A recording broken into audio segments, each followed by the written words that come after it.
सरदार है, आमिना को दुलारो हमारो नबी।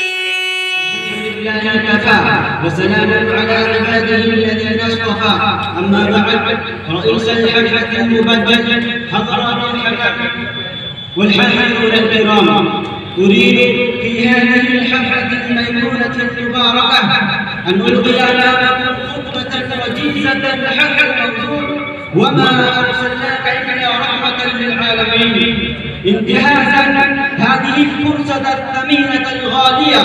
إخواني وأحبائي، إن هذه شهادة تاريخية لا ترد، وحقيقة لا تجهد، وكلمة لا تنكر، أن الرسالة المحمدية هي الرسالة الأبدية السرمدية من رسالات الله التي جعلها للناس كافة، أحمرهم وأصفرهم وأبيضهم وأسودهم، عربا كانوا أو عجما، لأنها هي الرسالة الوحيدة التي أعلنت أن الدنيا خلقت لكم وأنكم خلقتم للآخرة، وأن الأمم على اختلاف طبقاتها ومستواها سواسية كأسنان المشط في نعم الله وآلائه، وأمر نبيه أن يعلنه مجلجلا مدويا: لا فضل لعربي على عجمي ولا لعجمي على عربي إلا بالتقوى، كلكم من آدم وآدم خلق من التراب.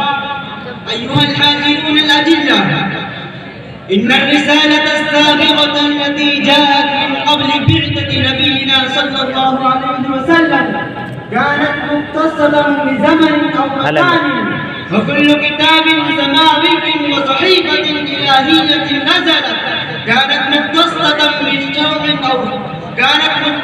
بشعب أو قوم، وكل دعوة جاءت بها الأنبياء السابقون كانت لمنطقة أو سبع أو لبلاد وقدر. ولكن اعلموا أيها الإخوان أن نبينا صلى الله عليه وسلم بعث رحمة للعالمين كما أشار إليه القرآن الكريم: وما أرسلناك إلا رحمة للعالمين.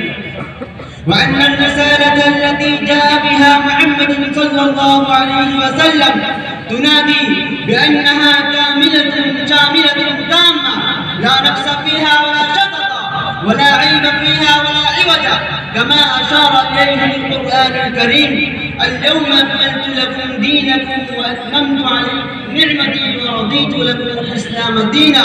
وقال رسول الله صلى الله عليه وسلم: ألا لا نبي بعدي، ولا شك في ذلك أنه آخر لبنة في بناء النبوة الشامخ وقصرها العظيم.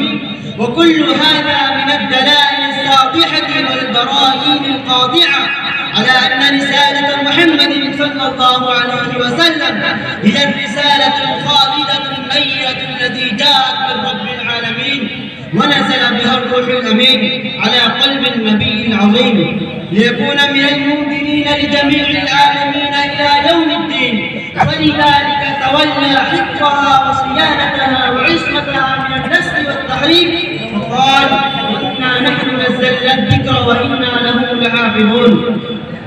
ألم تعلموا أن الرسالة التي ذهب بها ربعي بن عامر رضي الله عنه إلى رستم قائد الجيوش الفارسية وأميره وعرضها عليه بغير تلعثم ووجل، ما كانت إلا الرسالة المحمدية؟